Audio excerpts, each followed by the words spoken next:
Ce qui fait qu'on a transformé même nos habitudes alimentaires. Aujourd'hui, les Sénégalais pensent que c'est leur culture de manger du riz, alors que c'est une fabrication du colonialisme. Ce n'était pas notre culture du tout. C'est tout à fait récent que notre culture soit le riz. D'ailleurs, en passant, la lutte avec frappe aussi est une invention du colonialisme.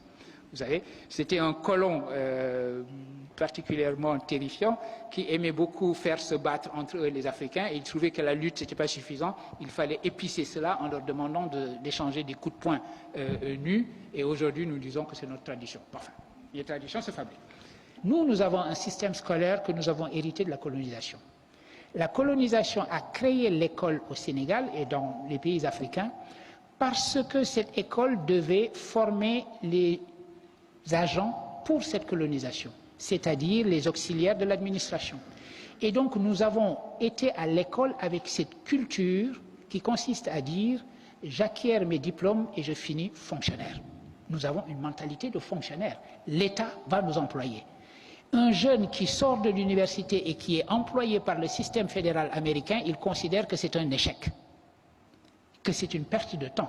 Il peut commencer à la rigueur en travaillant pour l'État américain, en enseignant par exemple, en étant pour Teach for America, mais son plan de carrière, c'est de partir de là le plus vite possible pour se mettre à entreprendre et pour créer sa propre affaire et faire ce développement.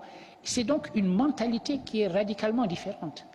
Et pourtant, ces jeunes-là, effectivement, vous avez raison de dire, il n'y a aucune différence entre eux et nous. Je dis nous parce que j'ai été moi-même élève ici.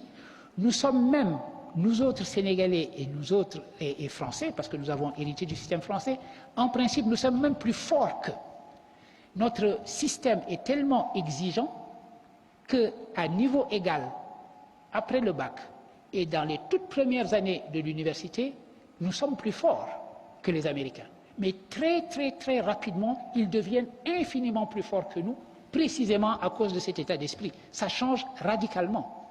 Un Français qui sort des classes préparatoires, vous le menez dans une université américaine, il plane sur tout le monde. Dès qu'il a fini ses études d'undergraduate, il se retrouve à l'arrière de la classe et c'est les autres qui sont devant lui. Parce que les autres ont été élevés dans cette idée d'entreprendre, d'essayer et d'avoir cet esprit d'innovation permanent. Et c'est donc cela que nous devons essayer d'insuffler également dans nos formations.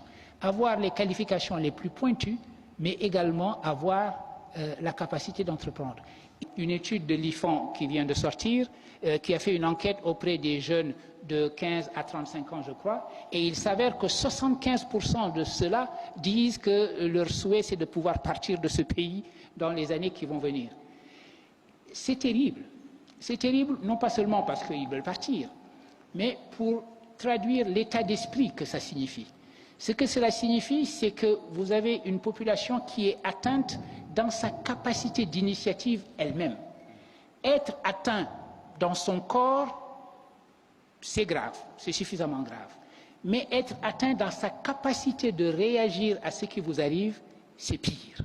Et c'est ce que disait quelqu'un comme Aimé Césaire dans les années 56. Ce qu'il reprochait à la colonisation, c'était moins d'avoir occupé nos pays que d'avoir, dit-il, créé une crise de l'initiative. Et la vraie réponse à la colonisation, ce n'était pas seulement la décolonisation pour lui, c'était également l'idée de reprendre l'initiative et d'avoir l'impression qu'en bonne prospective, l'avenir est quelque chose que nous pouvons nous-mêmes forger de nos propres mains. Et c'est cette idée qu'il s'agit de restituer à notre jeunesse. Et ici, Léopold Sédar Senghor va jouer également. Senghor va s'opposer de toutes ses forces pendant très longtemps à ce qu'il appelle la balkanisation, c'est-à-dire la fragmentation de l'Afrique. Vous le savez, vous l'avez lu dans vos livres d'histoire, à un moment donné, la France a trouvé que l'organisation la plus rationnelle de ses propres colonies, c'était de les regrouper en fédérations, deux grandes fédérations. La fédération de l'AEF, l'Afrique équatoriale française, et la fédération de l'AOF, l'Afrique occidentale française. Mais voilà que le moment où les indépendances commencent à se dessiner, la France décide que si elle décolonise, elle va décoloniser morceau par morceau. Elle va décoloniser les territoires de manière séparée et non pas la fédération. Senghor s'opposera de toutes ses forces contre cela. On dit que Senghor a été très tiède vis-à-vis de l'indépendance, qu'il n'était pas assez revendicatif. Vous savez, quand on y réfléchit, mais c'est une discussion que l'on peut avoir, quand on y réfléchit et qu'on lit attentivement les textes de Senghor, on se rend compte d'une chose. Dès 1946, il avait déjà parlé de l'indépendance. Il savait qu'elle était inéluctable. Après la Deuxième Guerre mondiale, il était clair que les craquements du système colonial allaient conduire vers les décolonisations. Il était donc clair qu'à un horizon plus ou moins éloigné, les indépendances allaient s'effectuer. Dès lors, ce n'était plus la priorité pour Senghor d'être indépendant en 56, en 58, en 60 ou en 62.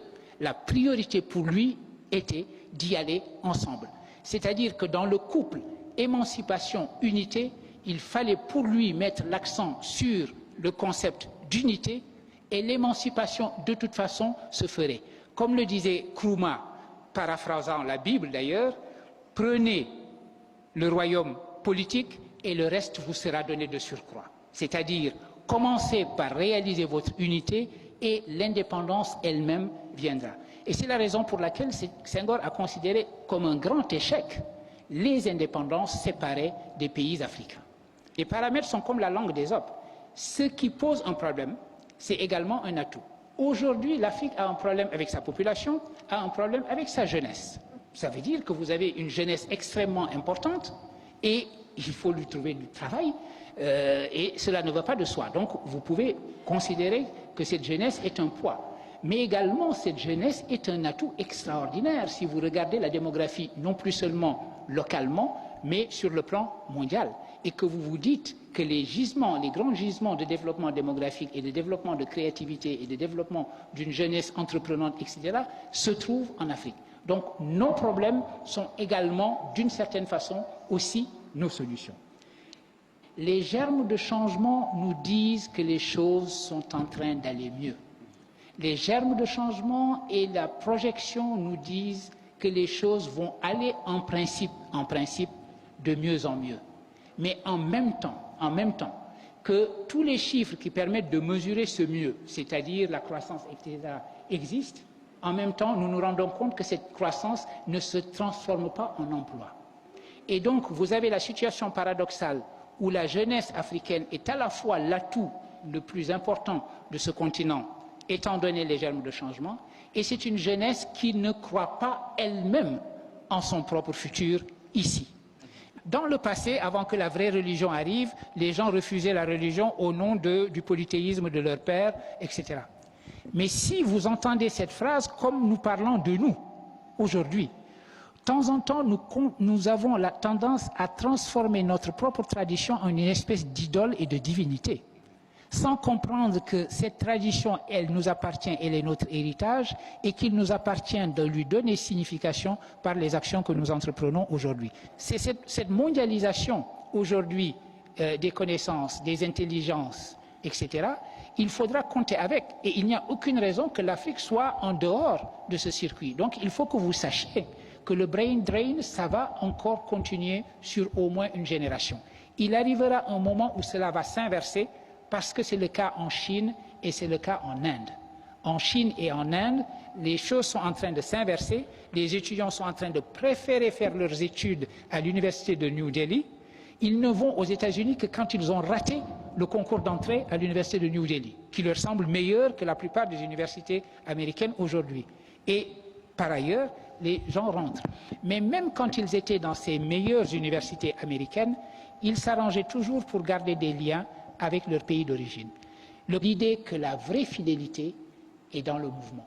La fidélité à notre tradition, à notre pensée et à qui nous sommes sera réelle si nos actions nous sont dictées non pas par cette tradition, mais par le futur que nous souhaitons. Et c'est sur cette idée-là que je comptais terminer mon propos. Je vous remercie infiniment de l'avoir écouté.